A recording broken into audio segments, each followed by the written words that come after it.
We learned today that more than 70 children, aged 3 and 4, were sent to the controversial Tavistock Transgender Clinic while it was operating.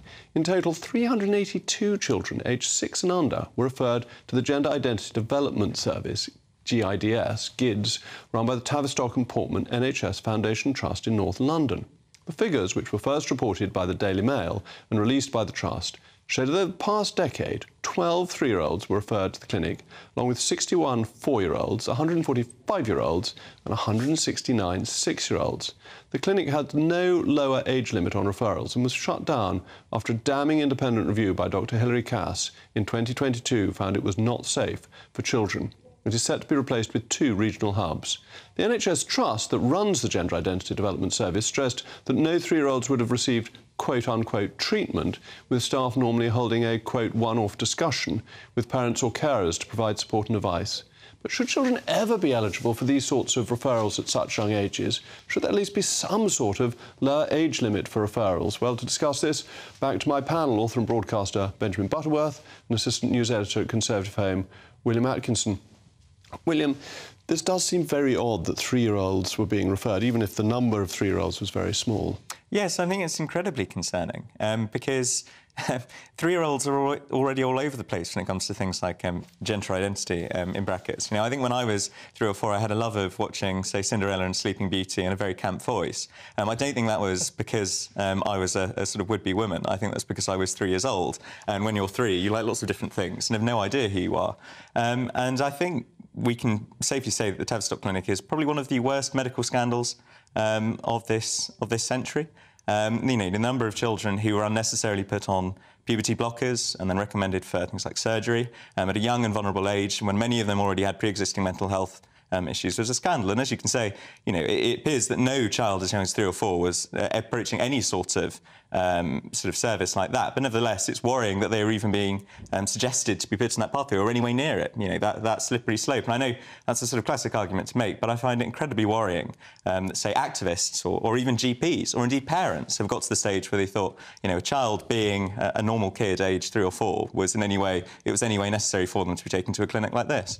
Well, Benjamin, isn't it a worry that something that a rare child may have a problem with has actually become deeply ideological, and the Tavistock Clinic was basically following an ideology that it wanted to push this agenda? No, I don't accept this. I mean, look, 70 children over 10 years is clearly an incredibly small amount. So while, of course, the vast majority, the overwhelming majority of 3 and 4-year-olds are going to have absolutely no concept of this and may indeed call themselves dinosaurs one day, that's not the same as the small number who might be recognising a fundamental trait in their character that is going to go on to illustrate that they are transgender. And I think the suggestion that a parent who sees that in their child, who hears these comments, and bearing in mind, these are decades figures, so a decade ago this wasn't the popularity of popular culture that it is at the moment. I think it's right that a parent would want to have them sit down with an expert to work out what's going on, to assess the route. Really, aged 3? Absolutely. But a 3-year-old doesn't have that mental formation to be able to say, I think I'm of a different sex. But you say that because you're somebody who is cisgender, born in the body that you identify as, and you're heterosexual. And so you haven't had to question the very basics of your existence. As a gay person, I know that before I started puberty and could have sexual feelings... But at 3? I recognised that I was different, absolutely. And I think there are many gay people who would tell you that in primary school, before they had sexually developed, they recognised something about their traits. And transgender people would tell you that too. And I think it is a mistake to think that we shouldn't try and help them. That doesn't mean they should be medicated at 3, of course it doesn't. And surgery isn't legal until they're 18 anyway, right? In reality, it's much later because of the waiting lists. So no one's saying that.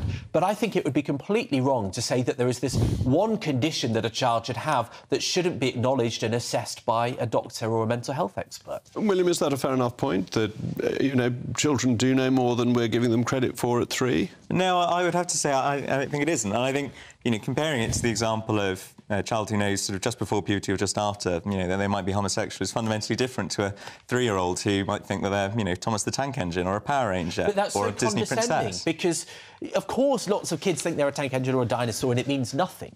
But we're talking about 70 over 10 years. Are you saying that no transgender adults recognise that trait in themselves as a child. Do you really believe that? Well, I think they might. They would tell you otherwise. If, as an adult, they look back and say, you know, at 5 years old, I enjoyed dressing up as a princess and watching Sleeping Beauty, after they've sort of transitioned, then yes, they might say that they had evidence for it then. But there are an awful lot of people who might enjoy doing that and then grow up to be, you know, cisgender. So right? why shouldn't, therefore, they be assessed by experts? You know, have somebody who understands the intricacies of children and their development who can look at this. Because, you know, are this you really saying, sorry, that a doctor could tell the difference between a tomboy and a tomgirl and somebody who's going to go on to be transgender when they're 3 or 4 years old? Yeah, that seems fundamentally ludicrous to me. It's not at all, you know.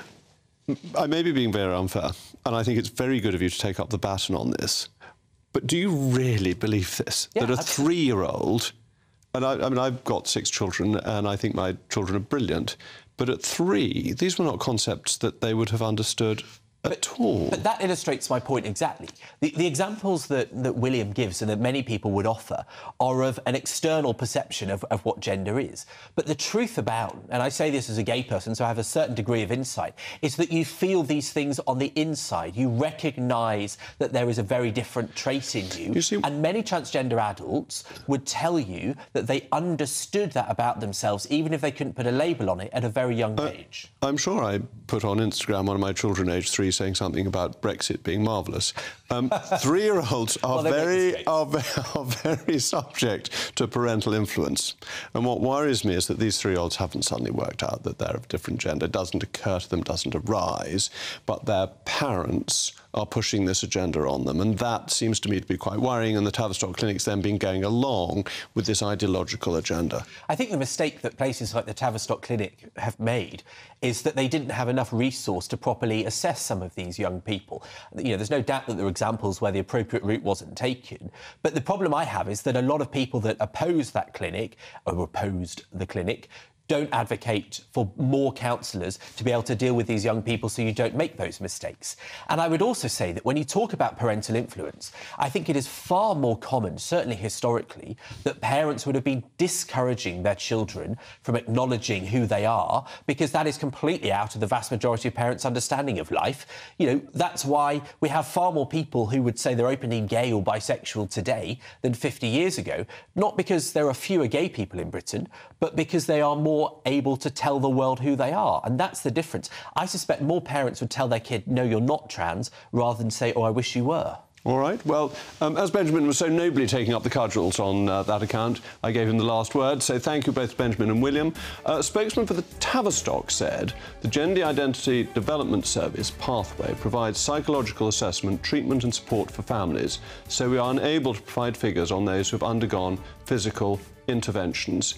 The outcome of gender identity development in younger pre-pubertal young people is uncertain, and so treatment is not provided. Most often, there would be a one-off discussion with the parents' carers to provide support and advice. Well, thank you to them for providing a response.